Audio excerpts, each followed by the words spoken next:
All right, today's series of interviews are taking place at the 7th Regimental Armory here in New York City at the occasion of the New York Antiquarian Book Fair. We will have 10 interviews today, and we're going to start off our first interview with Bob Fleck of Oak Knoll Books. And Bob is a former president of ABAA and a former president of ILAB, a well-traveled gentleman. And Bob, can you tell us a little bit about your background, family, where you grew up, schooling, etc.? Yeah, sure, Mike. I mean, I actually was born in Philadelphia. My parents moved to Delaware when I was 3 years old. Went to all my schooling there, and then my dad transferred up to Buffalo, New York. So off I go to Buffalo, New York, 10th grade, 11th grade, 12th grade. Decided I wanted to follow my father's footsteps, i.e. be a chemical engineer. And so I did that. I came back to Delaware. Delaware had a very strong chemical engineering school. I thought that would be a good place to go. Went there, then went to grad school, University of Virginia, got a master's degree. But meanwhile, when I was kind of back at the other, going to my undergraduate work, I started working at Getty Oil Company, the one and only refinery owned by that grand old book collector, Getty himself, in Delaware City, Delaware. I worked there as like a summer engineer. When I went to Virginia, I finished my master's degree, and then I was going back, starting my doctorate, got 3 months into it, went back to a Delaware football game, and my old boss, who I worked as a summer engineer, said, "Oh, why don't you come back? We need someone right now." PhDs were not making any money. They couldn't find jobs. So I said within a month I was back in Delaware working for Getty Oil Company. And as soon as I had $1 to my name, I started collecting books. And my big collections were Hemingway, Faulkner, Steinbeck, all the people that I don't really sell today. And I loved those kind of people, Saul Bellow, those folks. But I also loved reading and understanding books about the trade, books about book collectors, books about publishing history. All those things were really of interest to me. So I did this for like 5 years. My now ex-wife and I we were given the opportunity to buy a daycare center. She was a teacher. We owned the daycare center. Guess what? We decided to buy a second daycare center and a third daycare center. So 5 years down the road, when I went from Getty Oil, then to Arco Chemical, then to Air Products and Chemicals, long commutes all the time. I was being transferred to Allentown, Pennsylvania, to become some new thing in chemical engineering. And I said, wait a minute, I don't want to do this. I love books. I had started actually selling some books on the side, because as soon as you start collecting books and you buy bigger collections, you end up with duplicates of what you got. And so what do you do with the duplicates? You start selling it. And what I started doing, I kept all those, by the way, all of my AB ads and all those that I started running, trying to sell books. So 5 years into it, being transferred, I look at the daycare centers, I look at what I really enjoy doing, and I said, wait a minute, I'm not going to do this. I'm not going to be an engineer. I gave my notice, so Friday I was an engineer, and Monday I was a bookseller. And I can't ever forget sitting on my bed on the second floor of our house, waking up on a Monday morning and saying, whoa, now I'm a bookseller. I've never worked for anyone else in my life. What do I do? I mean, what is like the first thing you kind of do with this?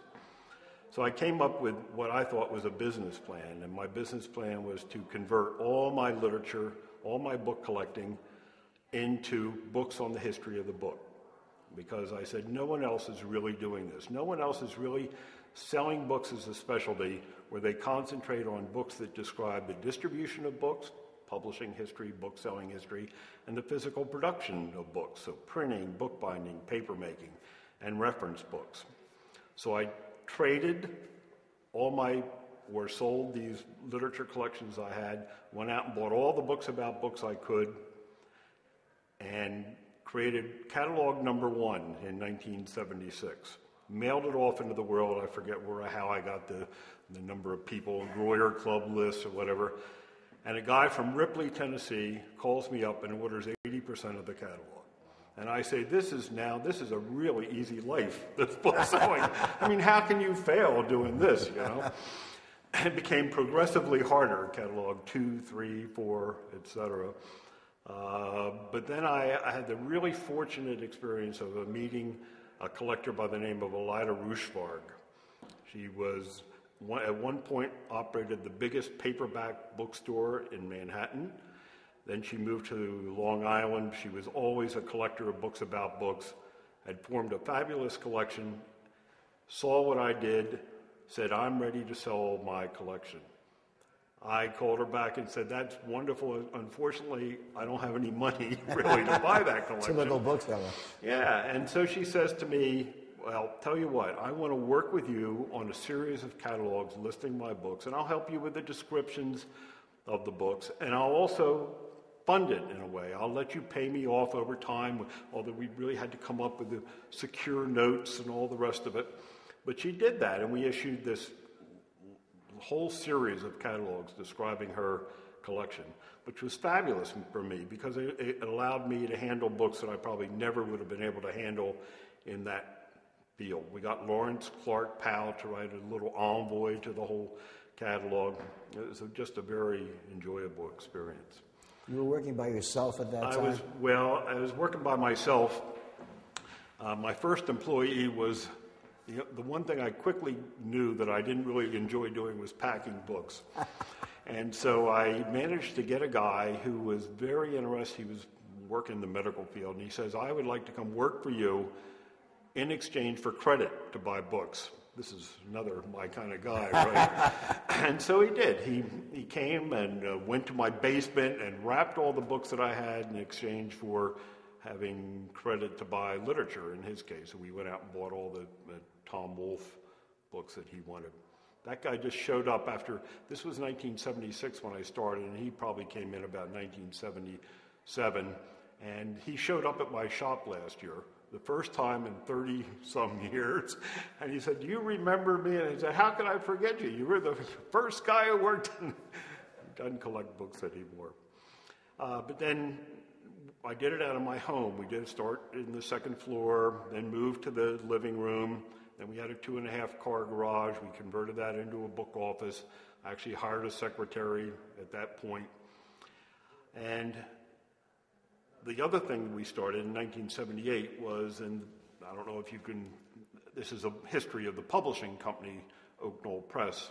So we started that in 1978, again in Newark, Delaware, at 680 South Chapel Street. And just a couple of books here and there. Bigmore and Wyman, the famous bibliography of printing, was the first book we did. It was a co-publication with someone in England, the Holland Press. Of course, just like every other bookseller in the world, we ran out of room. And in 1979, I started looking for someone to partner with. I know I needed more help, and I didn't really have a lot of money, so I had been doing a lot of business with John and Emily Ballinger down in North Carolina. He was still working for a living while doing book selling part-time, so we started talking, and what we decided to do was to form a partnership of sorts. He would bring in some cash, and he would bring in a lot of books, and I would bring in a lot of books, and we'd kind of make that a joint venture. The $20,000 he brought into the business allowed me to put a down payment on a house, on a storefront really, in Newcastle, Delaware, which is only 20 minutes away. It was a grand old place. It was a 19th century building. It was the butcher shop in Newcastle for that whole period. I ended up buying it from like the 5th generation butcher there, Herb Tobin, what a character. So what we did, we had the bookstore on the first floor. We combined all resources. Emily and John lived on the second and third floor of this building, and I rented the space. I bought the building, and then I rented the space to them, and et cetera. That lasted about 3 years. Partnerships are tough duty in the book business. Yeah. And so we decided, amiably, I'm not quite sure, but we decided we would split up. And John and Emmy went to the book press down in Williamsburg, and I kept the book business. And even more importantly, in 1982, I married a new wife down there, who was a little lady that I moved into next door to in Newcastle. I rented a place with my brother. She was living next door. Didn't take long before we were an item. We ended up getting married, and then we moved to the second and third floor of that building. And of course, then ran out of room pretty quickly thereafter. We had kind of lusted after a house 2 blocks down the street, the old doctor's office in Newcastle with an attached doctor's office to it. A nice a house that was the first part was built in 1713. Then the wing was added in like 1795, had a lot of history to it. Turns out that this house was also the birthplace of Robert Montgomery Bird, who was a kind of a contemporary of James Fenimore Cooper, wrote a whole bunch of fiction, Nick of the Woods being the most famous one.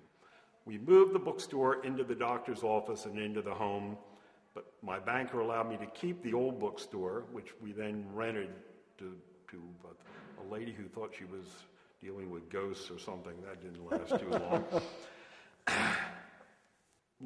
Did the store there for a while, totally ran out of room again, moved back, renovated the 3-story building, and put a new basement in it, ran out of room again, and then 11 years ago we moved to this great the Newcastle Opera House, which was built by the Masons, 1879. It had the Masons, typical all over America, these buildings. The Masons met on the 3rd floor. They had an opera house on the 2nd floor, 28-foot ceilings. Stage is still there to this day. Annie Oakley performed on that stage. They have the records of all these people. And then the 1st floor, they rented it out to essentially pay for the building. So I moved to the 3rd floor. Then eventually I ended up taking half of the 1st floor. Then eventually ended up taking the whole building, but using the 2nd and 3rd floor of the building. The publishing kept going okay. That's been a lot of fun, lots of good stories about talking to authors here, there, and yonder, and how it all interacted with the book selling part of it all. Became very interested in my organization, the ABAA. First got on the board back when Johnny Jenkins was on the board, way back when. Got off the board for a while, then was called kind of into action when the treasurer of the ABAA decided not to be treasurer, and it turned out that a lot of the accounting was really messed up. So our mutual friend Doug Harding calls me up and says to me, I got a shoebox full of receipts. How would you like to be part of a new committee to figure out what the heck is going on with our finances? Which I did, and that eventually led me to become treasurer of the ABA for many, many years.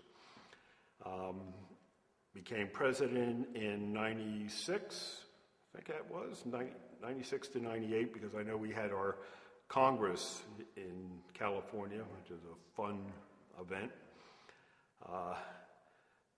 Very pleasant. I remember it was so warm in Santa Monica. My farewell speech kind of to all the people on the steps of the Huntington Library.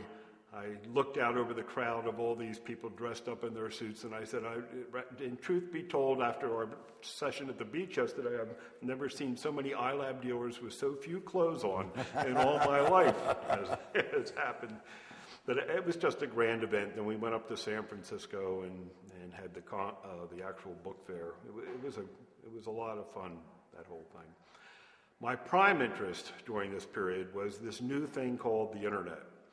And I was really interested to see how my business personally could benefit from the internet and how it could be used to tell the world about the ABAA, why this group was important in its own right, why the books that you bought from them were protected by the ethical standards of the organization itself, how the people in that organization were the professionals that know how to describe books. I thought it was a great way to get the name out and to sell some books, and by golly, it sure did at the beginning. I think everyone who got in early on that did a lot of business on the internet.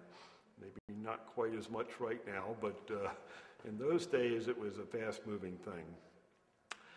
I also became interested in the International League of Antiquarian Booksellers. We had had some problems in America with Peter Howard had been not elected to the committee. There was a lot of bad feelings all around. They knew they wanted someone there to talk to them about this new thing called the internet. So the first time in ILAB history, they formed a subcommittee, and that was devoted to the internet. And they had me involved with that. Eventually, they decided this was a good idea, so we kind of hired this guy, Jelle Somshausen, from Rockingstone in the Netherlands. We flew him to America, and we had a planning committee meeting, I remember, up in Amherst, Massachusetts, where he and two other people presented their views of what we should be doing as an organization with a database. And he was the winner of that bidding contest because he had already done something for the Dutch. He had done some work for ILAB. The ABAA decided this was going to be our person.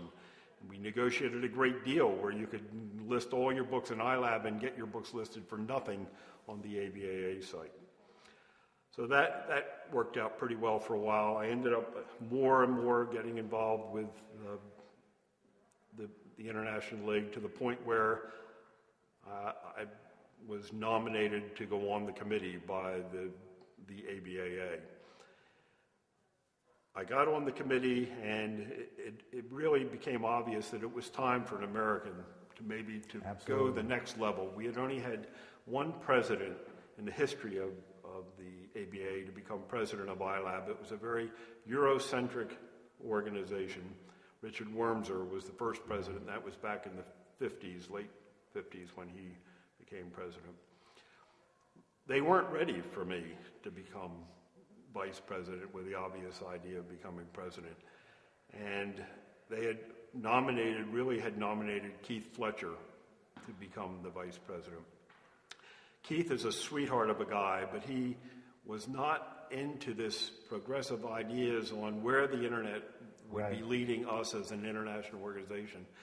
And just all these years I had been working doing this, I could just see it maybe going down the tubes if that had happened. So I don't usually fight for things like this, but in this case, I really tried to fight for it. I tried to get many people in the ABAA to support my leap to the vice presidency. We did a lot of past presidents kind of emailed the committee. I met with a lot of the past presidents. I'd gone to all these congresses all over the world with ILAB, and that had allowed me to make my impact with the different presidents. Push comes to shove, Keith and I worked it out that he decided to go on the committee and I became the vice president. Many of the people who were running ILAB at that point said, no, you shouldn't even try this, you're going to lose the vote. But I managed to convince them that they were going to lose the vote. So my best mentor in the world was Anthony Rota, and I remember a lunch with him. He says, it's not your time yet.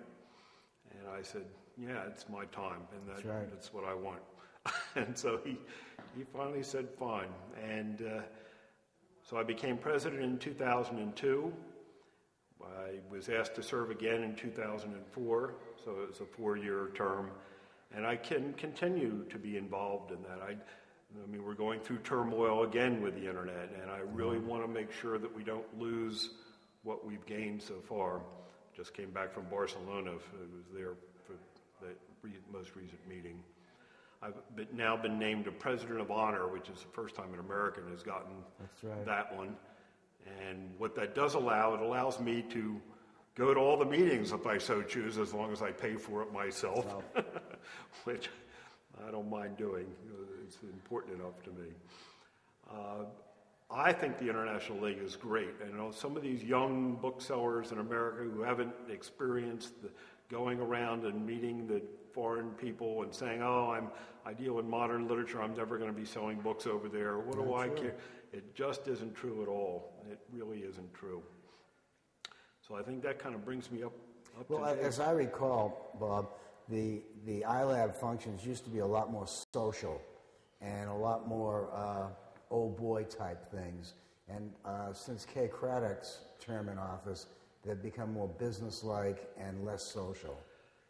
Is that a fair assessment? Well, I mean, I think bookselling has changed in that period, too. I think that booksellers have less time for being social. I think booksellers are working harder to make a living these days. And the idea, perhaps, of, as we experienced in America when the Philadelphia Congress fell apart, the idea of spending 5 days away from your business, spending a lot of money for social activity in a world where you can get some social activity instantaneously using the internet or Skype or whatever you happen to be using that day, it's a harder concept to sell. We're really troubled with that on the whole concept of congresses. Barcelona, the most recent one, Madrid, the most recent one, took a long, scary time to make sure that that didn't fall apart too. Michael Steinbach was great at holding that together. But I think it's a shame, and one of the things that I recommended at this last committee meeting is that we work really hard again on the concept of providing scholarships for younger booksellers to experience these congresses. I sort of promised that I'd try to go after the Breslauer folks again on some of that. We just got the Breslauer people to kick in $108,000 for the Bibliographical Prize to fund that forever, the special $10,000 prize we give out. The social aspect is getting lost somewhat, and I think it's a shame because I have experienced business all over the world. It's not just social. Every social minute also allows you to interact with people that could do business with you later. Absolutely. And some people just don't get that. Well, I think the fact that the organization started to meet every 2 years because they wanted to keep together is no longer a concept, because you have the internet and information. When someone sneezes in California, somebody in London says Gesundheit. I mean, that's the world we live in today. And I think perhaps we should think in terms of ILAB meeting every 4 years instead of every 2. Could be, but that certainly is a possibility that we would do something like that. I mean, the presidents meet every year. Right. The odd year for the presidents, the even year, I guess, for the Congress or vice versa. Yeah. But the interaction, I mean, the email was great, but there's nothing more important than sitting down with someone, maybe with a glass of wine and a social occasion, getting to know that person, and then doing some business. I'm about ready to leave for the Netherlands to see Rockingstone again. But meanwhile, I'm going to stay with a Dutch dealer who comes to America back and forth, and stay with him for 2 nights. I'm going to meet with another Dutch dealer that I'm going to do a distribution deal for my publishing. Then I'm going to France to meet a French dealer that I've gotten to know here to do business with. It's just so important to keep that kind of contact going. Well, listen, talk a little bit about one of the real fun things you do in the book business, Oak Knoll Fest. So, if that's correctly pronounced. Oak Knoll Fest, right. 15 years ago, we decided, I think it was a sales tool, obviously, more to it than that probably. We decided to invite some people that still print books by hand, believe it or not, there are people like that in the world, to come to Newcastle and spend 1 day showing off their wares and then have a conference about privately printed books there, invite the whole public there, have a 20% off sale at the shop so they buy something. And it worked out so well that actually the first one was held on the second floor of the building that I'm in now, back in the days when it was really a stage and an opera house. It led to, we just finished our 15th one of these this last year. It was a very intense, we had a workshop, all-day Friday workshop for 10 librarians and 10 private press printers, where we sat them in a room together and let them go back and forth about what good are these books, these artist books or private press books. I mean, why should I as a librarian be buying them? How do I justify that? All these important questions, and pricing books, and how do you notify me about books? It worked out great, that session. Is this going to be an annual event now? So I've just made a decision, however, because there's 2 other events that are going on this year. There's the Codex Fair in California run by Peter Koch, which was a 2-day event devoted to private presses. And then this year, every other year is the Codex Fair, and then every other year, this being the year, is the Oxford Book Fair. So now we've decided to have Oak Knoll Fest every 2 years. So next year will be the next one. And the workshop concept is definitely going to stay. I mean, that is, everyone really liked it. It gives the librarians one more reason to be able to ask their boss if they can have payment to come to Oak Knoll Fest because they're now participating in it. It's great fun. We've enjoyed them all. To do this book that I just wrote on the 30th anniversary of the press, I had to put together the archives because it's amazing, you know, how fast you forget all these things. Amazing. So now I have 19 albums in chronological order of all the little things that I've kind of saved over the years, and so many of them are these fest memories of the party we have every Saturday night at the fest in our backyard, and it's just been a grand experience of meeting people. Great. Okay, we've got about 5 or 6 more minutes, and let me ask you some general questions, Bob. For example, what do you think about, what would you say to a young person or a middle-aged person or an old person who suddenly came to you and said, Bob, I'm thinking about becoming a bookseller. Advise me. What points would you make? What few things would you say to them that are essential for them to know about? I think the first thing I'd say is you better have the passion. This is another kind of life. I mean, you might not become the richest person in the world financially. If you're smart and you have a good business plan, you'll make money in it, but it is a fabulous life. You're going to have a life like no other, with the travel involved and your own hours, your own boss, and just wanting to go to work in the morning. I mean, I remember times when I was a chemical engineer when I didn't want to wake up and go to work. Is it going to snow today, please? So I love that.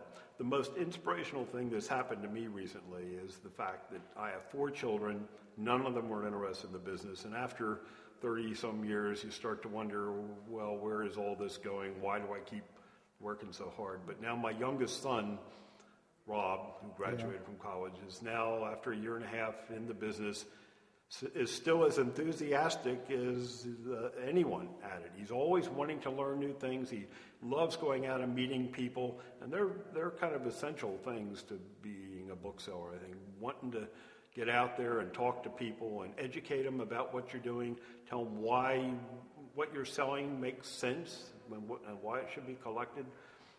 Yeah, it's a great life, and if someone needs to have the temperament to do it, to be a business person, to be self-disciplined, to be passionate about what they're doing, to recognize maybe they're not going to be the most wealthy person in the world, but boy, it's a fabulous life. And I hope all those youngsters who meet that criteria, I welcome them to the field.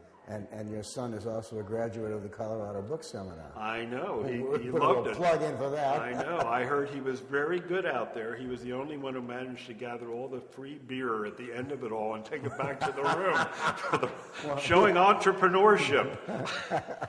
Well, before we close down, just to tell me a little bit what you think the great challenges are for booksellers today, especially for someone like yourself in the reference book business, where people keep on saying, reference books, I thought that was going to be my retirement. Now it's a chain around my neck. What would you respond to that? Now, I think that all specialty dealers that have large inventories of more common books in their field that used to be kind of the bread and butter of their field are finding it really difficult to sell that kind of book. So my advice to anyone is you really just have to sit down and constantly reinvent yourself. You have to constantly think of, like John Carter said, of maybe new paths in book collecting, where my own field, I mean, people still buy bibliography. I know there's a lot of doom and gloom. I publish bibliography and they buy it, and I sell out of print bibliography and they still buy it. Books on the history of the book, I mean, there's so many different ways to look at that, in new ways, perhaps, to look at that. I'm still convinced that no one in America is really collecting the history of bookselling like it should be done. Mm-hmm. If I asked you to name all the libraries who I could quote books about bookselling to, and knowing that they would buy it, or publishing history, or library. There's lots of different things that. There are lots of great challenges left. Yeah. Bob, you said before that you sort of started at day one buying books like Hemingway, etc. Go back a little bit in your mind. Think of some of the booksellers who may have been mentors to you, and tell me about some of the booksellers that you have mentored. We've got about 2 or 3 minutes. Yeah, so in the old days, of course, it was the booksellers in my field.